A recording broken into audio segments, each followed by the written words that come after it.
தலைவர்கள், கழகத்தின் முன்னணி தலைவர்கள், நம்முடைய திட்ட அலுவலர்கள் மற்றும் சுகாதாரத்துறையினுடைய மருத்துவர்கள், மாவட்ட அளவுக்கு உள்ள மருத்துவர்கள், பத்திரிகையாளர்கள் அனைவரும் இன்றைய தினம் இந்த 50 லட்சம் ரூபாய் செலவில் இங்கே வந்து நமக்கு வந்து மருத்துவ பரிசோதனை நிலையத்தையும் அலுவலகத்தையும் 50 லட்சம் ரூபாய் செலவில் கட்டப்பட்டு இன்றைக்கு திறப்பு செய்யப்பட்டிருக்கிறது. இங்கே வெளிநாயகர்கள் வருகின்ற பொழுது அவர்கள் இந்த கம்ப்ளீட்டாக அந்த பிளாக் முழுக்க இங்கே தான் எல்லாருமே பிரசவமாக இருந்தாலும் எல்லா மருத்துவமாலும் ஒரு காலத்தில் அதைத்தான் நம்பியிருக்கோம். இந்த கஸ்தூரிபா மருத்துவமனை தான் எல்லாருக்கும் அவங்க சர்வீஸ் பண்ணியிருக்காங்க. கௌசல்யா இருக்கையில் அவங்க தான் அதை வந்து கொண்டு வந்தாங்க. அதனால் இந்த மருத்துவமனையே தேவையில்லை என்கிற நிலை அரசுக்கு இருந்தது. அதை நான் அமைச்சராக வந்தது தான் கட்டாயம் இங்கே வந்து ஒரு அரசு மருத்துவமனை வர வேண்டும் என்று கேட்டு அதற்காக நமக்கு வந்து முதலாக அதற்குரிய அனுமதி வழங்கி இங்கே விரிவாக்கமெல்லாம் செய்யப்பட்டது. அதுக்கு முன்னாடி தான் இந்த படுக்கை வசதியெல்லாம் கொண்ட 30 படுக்கைகள் கொண்ட அந்த இது கட்டடம் கட்டப்பட்டு யாராவது கிராமத்திலிருந்து வருகின்றவர்கள் மருத்துவம் வருவதற்கு தங்கி மருத்துவம் வருவதற்காக அந்த பிளாக்கும் கட்டணும். இங்கேயும் சித்திரமட்டலையும் கட்டணும். 30 படுக்கைகள்.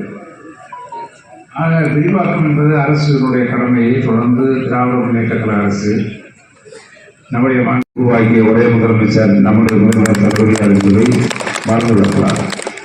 இந்த துறைக்கென்று ஏராளமான நிதிகளை ஒதுக்கி தந்திருக்கிறார்கள். இந்த ஆண்டு கூட எந்த மாநிலத்திலும் ஆரம்ப சுகாதார நிலையமே இல்லாத நேரத்தில் மலைப்பகுதிக்கு பட்டுமலை ஆடலூர் பகுதிக்கெல்லாம் ஒரு மருத்துவமனை கட்டப்பட்டு இப்பொழுது திறப்பு விழா செய்யப்படுகின்ற நிலையில் இருக்கிறது. பெரும்பாலும் நம்ம ஆட்சி கட்டப்பட்ட கட்டணம்.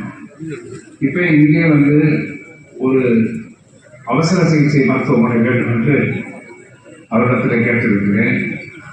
அதை கொடுத்தால் அது பிரதான சாலைகளிலே கொண்டு வந்து விடலாம் என்ற ஆலோசனையோடு இருக்கிறோம். என்றனால எல்லாத்துக்கும் எல்லா கிராமத்து மக்களுக்கும் பயன்படும், சின்னவர்த்தி மக்களுக்கும் பயன்படும். அதைத்தான் இப்போ அரசு மருத்துவமனை ஆகும் என்ற நம்ம கோரிக்கையை நம்ம சொல்கிறோம். இருந்தாலும் அதுக்கு சில விதிமுறைகள் இருக்கிறது. அந்த விதிமுறை அடிப்படையில் இங்கே வந்து ஒரு அவசர சிகிச்சை பிரிவை உருவாக்கலாம். அது வந்து தனிப்பட்ட முறையில் நல்ல முறையில் உருவாக்கலாம் என்று சொல்லியிருக்கிறார்கள். அப்படி உருவாக்குகின்ற பொழுது எல்லாத்துக்கும் டாக்டர்ஸ் வந்துருவாங்க, வைத்தியம் எல்லா வசதியும் வந்துடும். அதைத்தான் கேட்டுக்கொண்டிருக்கிறேன். விரைவிலே அதுவும் நிச்சயமாக நடக்கும். நடக்காது எது இருக்காது. இது அரசிலே நடக்காது எது இருந்தால் வேறு எந்த அரசிலும் நடக்காது. ஒரு காலத்திலே மாவட்டத்திற்கே உணவு கல்லூரி கிடைக்காது. இன்றைக்கு ஆத்தூர் தொகுதி மற்றும் 2 கல்லூரிகள் முதலமைச்சர் அவர்கள் தந்திருக்கிறார்கள். திறப்புடா செய்யப்படக்கூடிய நிலையில் இருக்கிறார். இன்னொரு கல்லூரி கட்டப்பட்டிருக்கிறது ரெடியாசத்தில். இருந்தாலும் இந்த ஆண்டு அவையெல்லாம் ஓரளவுக்கு நிறைவேற்றக்கூடிய வாய்ப்பு இருக்கிறது. நானும் அதை பேசி வருகிறேன். நகர்ப்புறத்தில் இருக்கக்கூடிய மக்களுக்கு வேண்டிய வசதிகளை செய்துவிட்டு இன்றைக்கு கூட 2 நிகழ்ச்சிக்கு போயிடும். செக்காவட்டி பக்கம் போய் இன்னைக்கு ஒரு இதெல்லாம் வந்து அங்கே இருக்கக்கூடிய மக்களுக்கு நீண்ட நாள் கோரிக்கை இன்றைக்கு நிறைவேற்றுகின்ற வகையில் இன்றைக்கு திறப்படா செய்ய இருக்கிறோம். அதன் தொடர்ச்சியாக நாம் பல பணிகளை செய்வதற்கு ஆயத்தமாகிக்கொண்டிருக்கிறோம். இந்த நல்ல நிகழ்ச்சியிலே பங்குவதில் மிக்க மகிழ்ச்சி அடைகின்றேன். அதுபோக சாயப்பட்டறை பொறுத்தளவில் அதாவது சாயப்பட்டறை வரலன்னு சொல்லுவாங்க. நம்ம கொண்டு வந்த சாயப்பட்டறை இடம் வாங்கியாச்சு. அதுக்கு பெட்டிஷன் போட்டு கோர்ட்டுக்கு போய் நிறுத்தக்கூடிய நடவடிக்கையும் எதிர்கட்சியில் இருக்கிறது.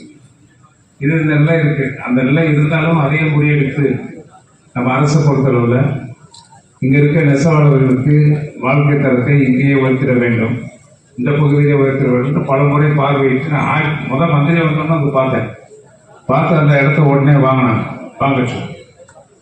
சொன்னதுக்கு பின்னாடி எவ்வளவோ அதில் பிரச்சனைகளை உருவாக்கி அப்படியே தடங்களாக இருக்கிறது. இது தடங்கள் வரும். என்ன தடங்கள் வந்தாலும் அதை எதிர்கொள்ளும். இந்த அரசை பொறுத்தளவில் ஒரு ஆயிரக்கணக்கான மக்களுடைய வாழ்வாதாரம் தான் முக்கியம். அதே சமயத்தில் சுகாதாரம் முக்கியம். அதில் யாருக்கும் எல்லளவு மாற்றம் இல்லை. யாருக்கும் எந்த தீங்கும் வராத அளவுக்கு நல்ல ஒரு அந்த நிலையை ஏற்படுத்த வேண்டும் என்பதுதான் நம்முடைய எண்ணம். ஏதோ சாயப்படுத்த வச்சு திண்டுக்கல்ல மாதிரி ஊரை மாசுபடுத்துறதுக்கு அல்ல. இது இப்போ உள்ள நடைமுறையெல்லாம் நவீன முறையில் இருக்கு. தண்ணியே இல்லாமல் பண்ண முடியாது. அதுதான் நம்ம சொல்றோம்.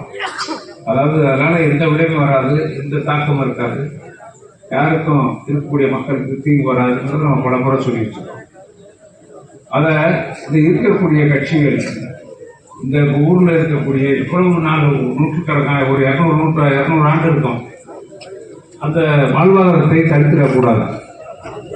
அவங்களும் இப்போ முயற்சி எடுத்தவங்களும் கொஞ்சம் சோர்வாக இருக்காங்க. அந்த இவங்க இப்போ அதுக்குன்னு ஒரு கம்பெனி ஆரம்பித்து அதெல்லாம் இது பண்ணி அவங்களே பாவம் பணம் போட்டு 1.5 கோடிக்கு இடம் வாங்கி அதையும் பயன்படுத்த முடியவில்லை. இல்லாட்டி வந்திருக்கோம். அப்போ வந்த பணம் அப்படியே போயிடுச்சு. 15 கோடி வரைக்கும் தயார் நிலையிலிருந்து அப்படியே போயிடுச்சு. காரணம் குறிப்பிட்ட நேரத்தில் என்பதை மட்டும் இந்த நேரத்தில் சொல்லி இந்த நேரத்தில் உங்களை சந்திப்பதில் மற்ற மகிழ்ச்சி. மருத்துவமனை பொறுத்தளவில் உயர்த்துவதில் நாம் குறிக்கோளாக இருக்கிறோம். கண்டிப்பாக அதை நிறைவேற்ற நடவடிக்கை எடுப்பேன் என்பதை மட்டும் சொல்லி இந்த வாய்ப்புக்கு நன்றி தெரிவித்து வருகிறேன்.